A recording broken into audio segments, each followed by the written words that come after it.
Hello प्यारे बच्चों, बार बार परीक्षा में छपने वाले प्रश्न हैं जो आप लोगों को बहुत ही मददगार होंगे। देखिए, ये यूपी बोर्ड क्लास 10 का गणित है।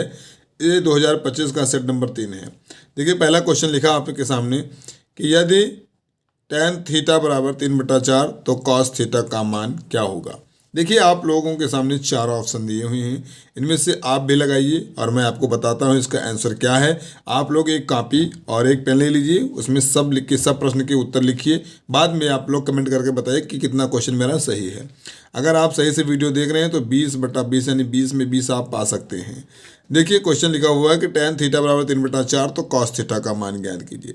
देखिए, ये आप सबसे पहले चित्र बना लीजिए और चित्र में क्या होता है, tan थीटा बराबर लंब बटा आधार होता है। लंब 3 है, आधार यहाँ पर 4 है। जब और 3 और 4 मिल जाए तो यहाँ पर ये 5 होगा। ये ट्रिपलेट्स का नियम है, 3 4 5 होना चाहिए। अब हमें cos थीटा का मान ज्ञात करना है तो cos थीटा बराबर होता है आधार बटा कर्ण। आधार कितना है आपका, यहाँ पर 4 है, कर्ण कितना है 5 है, तो क्या हो जाएगा 4/5, यानी ऑप्शन नंबर ए इसका करेक्ट आंसर है। इसी प्रकार नेक्स्ट क्वेश्चन आपके सामने लिखा हुआ है कि एक पासे को एक बार फेंका जाता है तो एक सम संख्या के आने की प्रायिकता क्या होगी। देखिए, संभावित जो संख्या आने की प्रायिकता होती है प्रतिकूल, उसको कहते हैं 1 2 3 4 5 और 6, ये आने की संभावनाएं हैं। लेकिन कहा जा रहा है कि सम संख्या, तो इसमें से 1 2 है, फिर 4 है, फिर 6 है, यानी 3 अनुकूल परिस्थितियां हैं और कुल परिणाम जो कितने हैं 6 हैं टोटल। तो इसको काटेंगे, 3 1 3, 3 दूनी 6, यानी 1/2। Option number B is the correct answer. Next question देखते हैं, निम्नलिखित बारंबारता बंटन का माध्यक वर्ग होगा। आपको इसमें माध्यक वर्ग ज्ञात करना है। तो देखिए, वर्ग अंतराल दिया हुआ है, बारंबारता दिया हुआ है, आपको संचयी बारंबारता निकालना है। उसके बाद में देखना है कि कितना आपका आंसर आ रहा है। तो चलिए एक पेज पर इसको लगा लेते हैं। पेज पर लिखा हुआ है, देखिए इधर है आपका वर्ग अंतराल। वर्ग अंतराल में आपका 0 से लेकर के 10 तक है, फिर 10 से 20 है, 20 से 30 है, और 30 से आपका क्या है 40,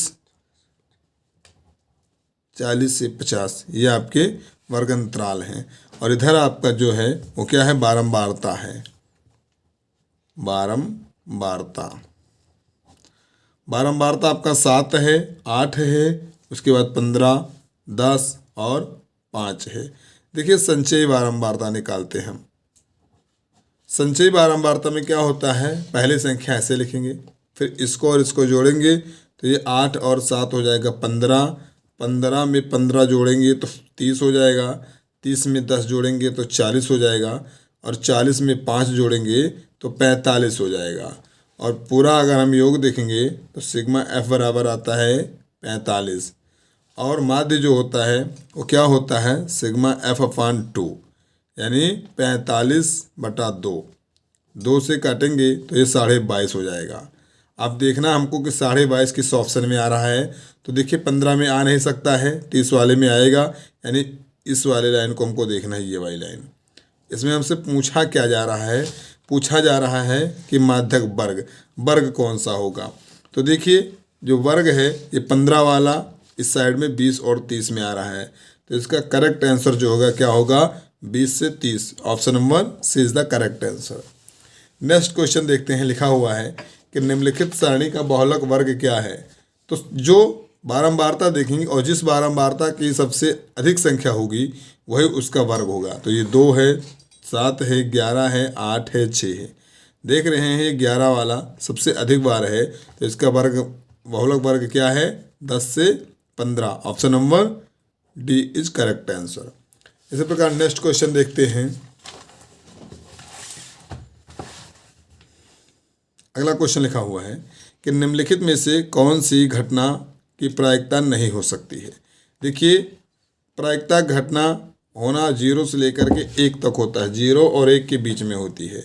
इसमें से ये -1 है, यह आपका नहीं हो सकता। 1 हो सकता है, 1/2 भी हो सकता है, 1/3 भी हो सकता है, लेकिन -1 नहीं हो सकता है। नेक्स्ट क्वेश्चन लिखा हुआ आपके सामने कि 3 cot थीटा बराबर 4, तो 1 - tan स्क्वायर ए, 3 cot ए बराबर 4, तो 1 - tan स्क्वायर ए बटा 1 + tan स्क्वायर ए का मान क्या होगा। तो आपको देखना है कैसे लगाना है इसको। सबसे पहले एक चित्र आप बनाइए और इस चित्र के माध्यम से सवाल को लगाते हैं। तो देखिए ये लिखा हुआ है आपका 3 cot a बराबर 4। तो देखिए cot a बराबर क्या होता है, 4/3।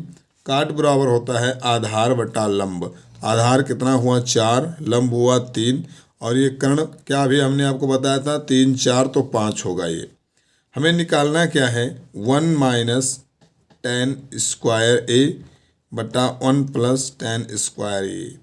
तो सबसे पहले हम tan का मान निकालते हैं। देखिए 1 - tan जो होता है वो काट का उल्टा होता है, यानी 3/4 हो जाएगा। 3/4 का स्क्वायर बटा 1 + 3/4 का स्क्वायर। अब ये हो जाएगा आपका 1 - 3 त्रिक का 9/16, और इधर हो जाएगा 1 + 9/16। देखिए 16 एकम 16 में से 9 जाएगा तो 7/16 हो जाएगा यहाँ पर, और इधर हो जाएगा 16 एकम 16 9 25/16। 16 से 16 कट जाएगा, आंसर आएगा आपका 7/25। अब देखते हैं कौन सा ऑप्शन इसका करेक्ट है।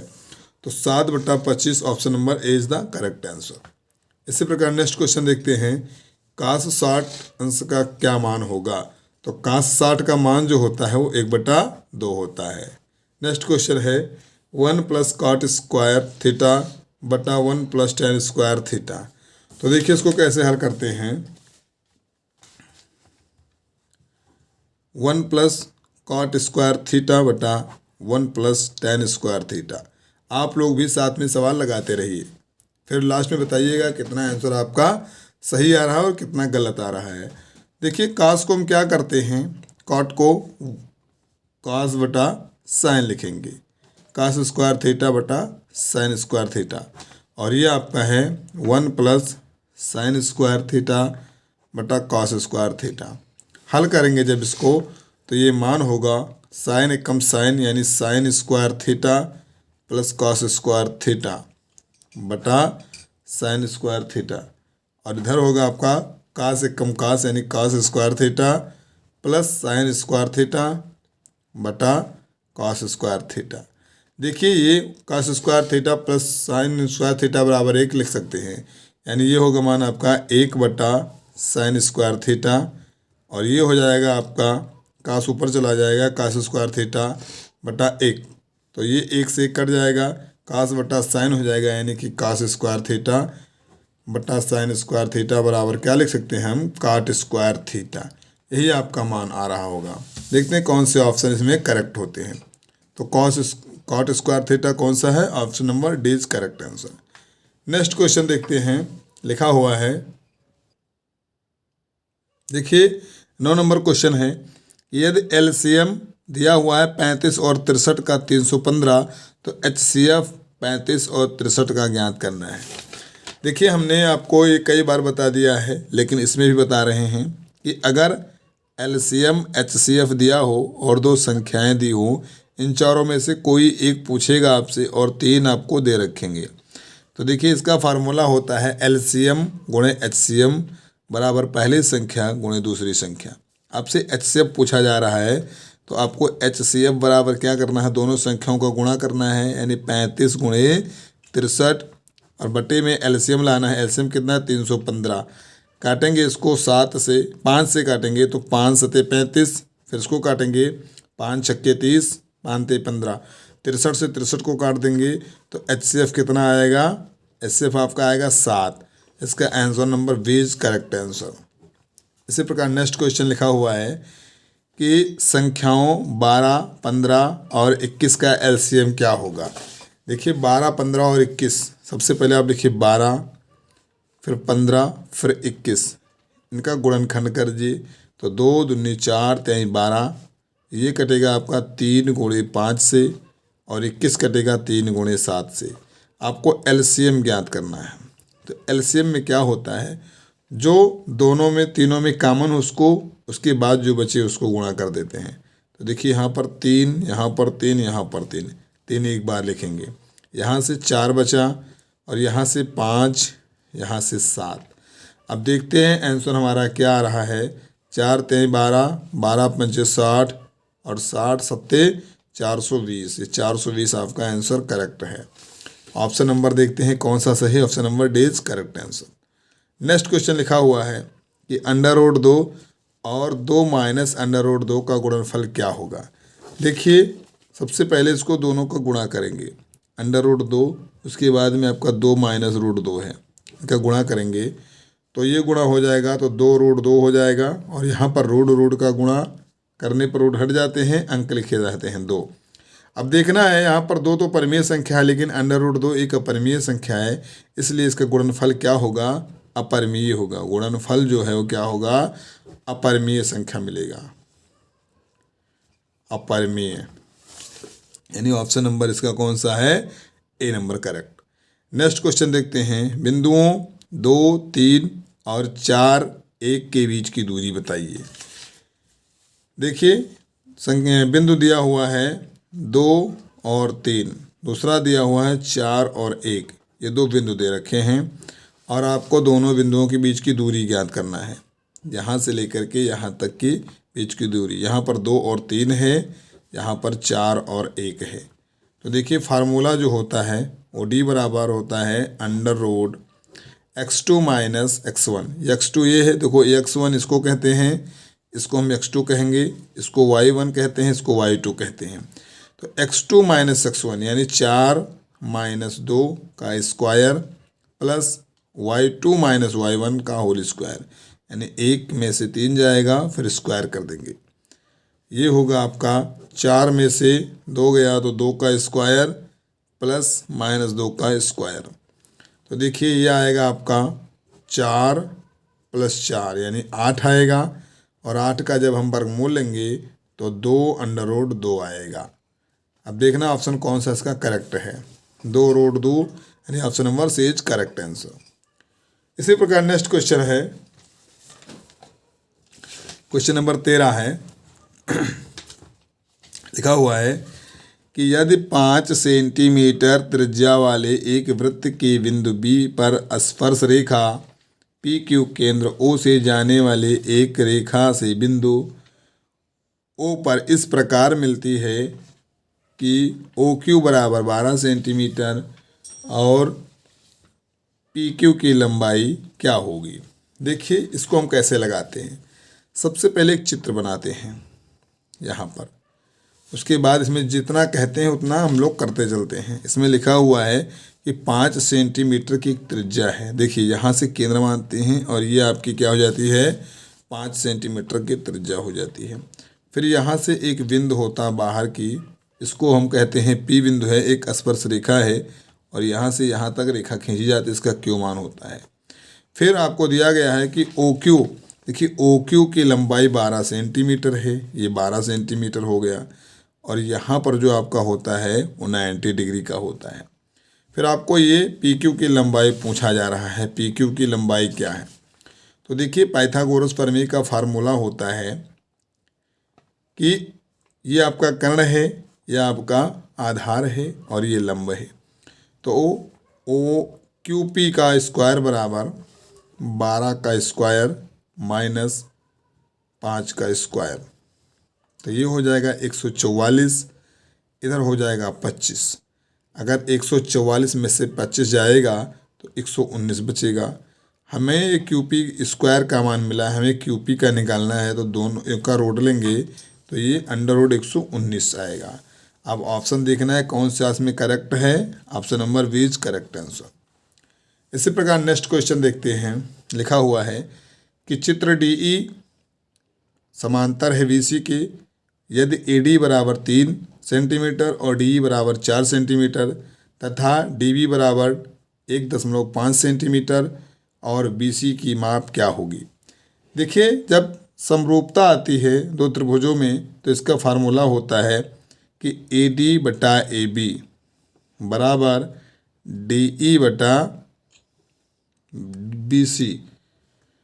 अब आपको ज्ञात क्या करना है, बी सी का माप ज्ञात करना है। तो ए डी बराबर कितना दिया हुआ है 3 सेंटीमीटर, और ए बी कितना है, तो ए बी जो आपका है ए और बी यानी A D plus B D, तो ए बी कितना है यहाँ पे बी डी आपका 1.5 है, तो ये 3 और ये की मिलाकर कितना हुआ 4.5 हुआ। 3 और 1.5 जोड़ करके कितना हुआ 4.5। और ये डी ई आपका दिया हुआ है, डी ई 4 सेंटीमीटर। तो इसी फार्मूले में रखेंगे हम, यहाँ पर रखेंगे 3 और यहाँ पर रखेंगे ए बी के जगह पर 4.5। ये भाई 1.5 सेंटीमीटर दिया हुआ है, बी डी का मान 1.5 है, तो 1.5 और 3 ये 4.5 हो गया। डी ई का मान 4 है और बटा आपका कितना हुआ 20। इसको हम गुणा करेंगे तो देखिए यहाँ से दशमलव हटा देंगे, यहाँ पर 0 बढ़ा देंगे। अब 15 से काटेंगे तो 15 दूना 30, 15 यहाँ 45। इसको 2 से काटेंगे, 2 1 कम 2, 2 दूनी 4, फिर गुणा करेंगे तो 20 बराबर कितना आएगा 3 दूनी 6 सेंटीमीटर। ऑप्शन नंबर इसका D is correct answer. Next question है आपके सामने लिखा हुआ है कि 6 सेंटीमीटर त्रिज्या वाले एक वृत्त के एक त्रिज्य खंड का कोण 60 डिग्री है, तो त्रिज्य खंड का क्षेत्रफल बताइए। देखिए जब त्रिज्य खंड का क्षेत्रफल पूछा जाता है तो त्रिज्य खंड के क्षेत्रफल का फार्मूला होता है पाई आर स्क्वायर थीटा बटा 360 डिग्री। देखिए थीटा का मान आपको पता है 60 डिग्री है और त्रिज्या कितना है 6 सेंटीमीटर, यानी आर बराबर 6 सेंटीमीटर फार्मूले में रखते हैं। और पाई में मान है तो पाई में हम निकालेंगे इसका मान। ए बराबर पाई को जैसा वैसे रखेंगे, 6 2 बार है तो 2 बार गुणा करेंगे। थीटा का मान 60 है बटा 360 है। देखिए यहाँ से 0 गया, ए छकाऊ 36 से 36 कट गया, यानी कितना आया 6 पाई आ गया आपका आंसर। अब देखना है 6 पाई सेंटीमीटर स्क्वायर किस में है, ऑप्शन नंबर सी में करेक्ट है। इसी प्रकार नेक्स्ट क्वेश्चन आता है। नेक्स्ट क्वेश्चन आपके सामने लिखा हुआ है कि 10 सेंटीमीटर भुजा वाले 2 घनों के संलग्न फलकों को मिलाकर एक ठोस बनाया जाता है। इससे प्राप्त घनाभ का पृष्ठीय क्षेत्रफल बताइए। देखिए घनाभ का पृष्ठीय क्षेत्रफल का फार्मूला होता है 2 गुणे L B plus B H plus H L, यही फार्मूला होता है पृष्ठीय क्षेत्रफल, घनाभ का पृष्ठीय क्षेत्रफल। देखिए यहाँ पर जो 2 घनाभ साथ में जोड़े जा रहे हैं, इसलिए लंबाई को 10 + 10 करेंगे, यानी 20 हो जाएगा। लंबाई कितना हुआ 20 हुआ। प्रत्येक भुजा 10 है तो देखिए एल 20 हुआ, बी कितना है 10 और एच कितना है 10। क्योंकि 2 घनाभों को साथ में जोड़ा जा रहा है तो यहाँ की जो लंबाई दोनों की जुड़ेगी, ये 10 यहाँ की 10 यहाँ की, बाकी ऊंचाई चौड़ाई तो एक ही रहेगी। इसलिए बी और एच को 10-10 ही मान रहे हैं, एल को मान रहे हैं 20। फार्मूला आपका क्या है, देखिए यही फार्मूला है 2 गुणे L B plus B H plus H L. तो 2 गुणे एल कितना है 20 गुणे 10 धन 10 गुणे 10 धन 10 गुणे 20, यानी 2 गुणे 20 दहाम 200 और ये हो जाएगा 10 दहाम 100 और ये भी 200। तो 2 गुणे 2 2 4 1 500 हो गया, ये 5 दूनी 10 यानी 1000 सेंटीमीटर स्क्वायर। अब देखना है 1000 सेंटीमीटर स्क्वायर किस में आ रहा है, ऑप्शन नंबर डी में करेक्ट आंसर है। इसी प्रकार नेक्स्ट क्वेश्चन है कि द्विघात बहुपद 6x स्क्वायर माइनस 3 माइनस 7 के शून्यक होंगे। देखिए आपको क्या करना है, इनका गुणनखंड करना है। सबसे पहले इनको लिख लेते हैं 6x square minus 3 minus 7x। इनको हम सबसे पहले मानक रूप में लिखेंगे। तो मानक रूप में ये होता है आरोही या तो अवरोही में कर दीजिए, तो हम इसको आरोही नहीं ना करके अवरोही में करते हैं। अब हमें क्या करना है, इन दोनों पदों का 6 और 3 का गुणा करना है। अपने मन में 18 आ रहा है और इनका जो गुणनखंड करना है वो जोड़ने या घटाने पर 9 आना चाहिए, गुणा करने पर 18 आना चाहिए। तो इसको हम 6x square minus 9x plus 2 में जोड़ दे रहे हैं। 2 9 18 आएगा और 9 में से 2 जाएगा तो 7 बचेगा, यहाँ पर 3। अब देखिए यहाँ से हम 3x कॉमन लेंगे तो 3 दूनी 6, 2x बचेगा, यहाँ पर 3 बचेगा। यहाँ से +1 कॉमन ले रहे हैं तो 2x माइनस 3 बचेगा। अब दोनों जगह से 2x-3 एक कोष्टक में लिखेंगे, दूसरे में लिखेंगे 3x+1 बराबर 0। अब देखना हमें क्या करना है, 2x-3 बराबर 0, तो 2x बराबर 3, x बराबर 3/2 मिल गया। इसी प्रकार 3x+1 बराबर 0 करेंगे तो 3x बराबर -1, x बराबर -1/3, यानी ऑप्शन इसमें जिसमें 3/2 और -1/3 आ रहा वही ऑप्शन आपका करेक्ट है। तो देखना है 3/2 -1/3 option number B is correct answer. Next question देखते हैं। रैखिक समीकरण युग्म 4/3x + 2y बराबर 8 और 2x + 3y बराबर 12 के हलों की संख्या क्या होगी। देखिए इसको हम हल करेंगे और देखते हैं इसका कितना हल होता है। तो पहला क्वेश्चन लिखा हुआ है 4/3x + 2y बराबर 8, समीकरण 1 मानते हैं। दूसरा होता है 2x + 3y बराबर 12, ये समीकरण 2 होता है। अब इनको हम हल करेंगे। देखिए इसको 3 से पूरे समीकरण को गुणा कर देंगे तो ये हो जाएगा आपका 4x + 3 दूनी 6y, ये 8 इधर आएगा तो 8 त्रिक 24 बराबर 0, इसको समीकरण 1 कहते हैं। और ये आपका समीकरण 2 जैसे है वैसे रहेगा, -12 करेंगे बराबर 0 कर देंगे। अब हम इसकी a1x + b1y + c1 बराबर 0 तथा a2x + b2y + c2 बराबर 0 से तुलना करेंगे। तो देखिए a1 बराबर 4 है, a2 बराबर 2 है, b1 बराबर 6 है, b2 बराबर 3 है, ये b1 है ये b2 है, c1 बराबर 24 है माइनस में और c2 बराबर -12 है। अब हमें देखना है इसको a1/a2 बराबर b1/b2 बराबर c1/c2 चेक करेंगे। अगर ये तीनों बराबर हैं तो देखते हैं इसके अनेक हल होंगे। तो देखिए 4/2 है, ये 6/3 है, ये 24/12 है। अगर इसको काटेंगे तो 2 1 कम 2, 2 दूनी 4 यानी 2 आया, 3 1 कम 3, 3 दूनी 6, 2 आया, 12 1 कम 12, 12 दूनी 24, 2 आया, यानी तीनों बराबर आ रहे हैं। तो इसके हल जो होंगे वो कितने हल होंगे, अनेक हल होंगे या अनंत हल होंगे, अनेक हल होंगे या अनंत हल होंगे। तो ऑप्शन में देखना हमें कौन सा आ रहा है। तो ऑप्शन में इसके अनंत हल आ रहा है, यानी option number B is correct answer. Next question देखते हैं। द्विघात समीकरण 3x² - 4 √3x + 4 बराबर 0 का विविक्त कर क्या होगा।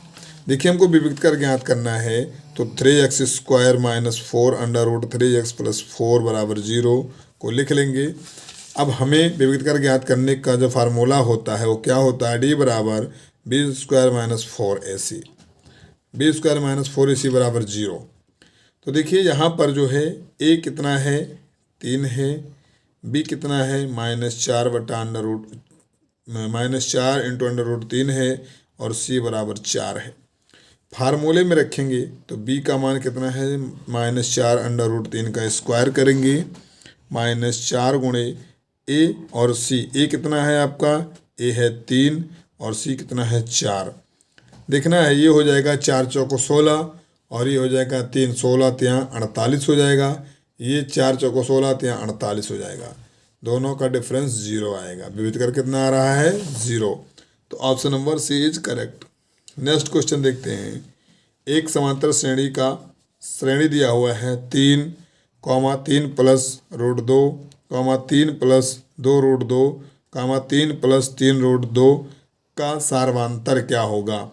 तो सार्वांतर यानी डिफरेंस बराबर क्या होता है a2 - a1। a2 इसमें कितना है, ये a2 है, ये a1 है, ये a3 है, ये 4 है। तो a2 कितना है 3 + √3 और -a1 कितना है 3 है, 3 से 3 खत्म हो जाएगा यानी √3 इसका आंसर आएगा। तो इसमें देखना है कौन सा ऑप्शन सही है। एक बार इसको फिर से देखते हैं। ये √2 माने इसका लिखा हुआ है तो 3 से 3 कैंसिल हो जाएगा, √2 इसका आंसर आएगा, यानी option number D is correct. देखिए इन्हीं प्रश्नों के साथ में ये पूरा वीडियो हमारा समाप्त होता है। अगर आप लोग चैनल पर पहली बार हैं और इसी प्रकार के वीडियो चाहते हैं तो आप चैनल को सब्सक्राइब कर दीजिए और ज़्यादा से ज़्यादा मित्रों के पास शेयर कर दीजिए। जब तक कि आपका पेपर नहीं हो जाएगा तब तक के आपके प्रैक्टिस सेट आते रहेंगे और ये आपको रामबाण सिद्ध होने वाले हैं। चलिए अगले वीडियो मिलेंगे, तब तक के लिए धन्यवाद।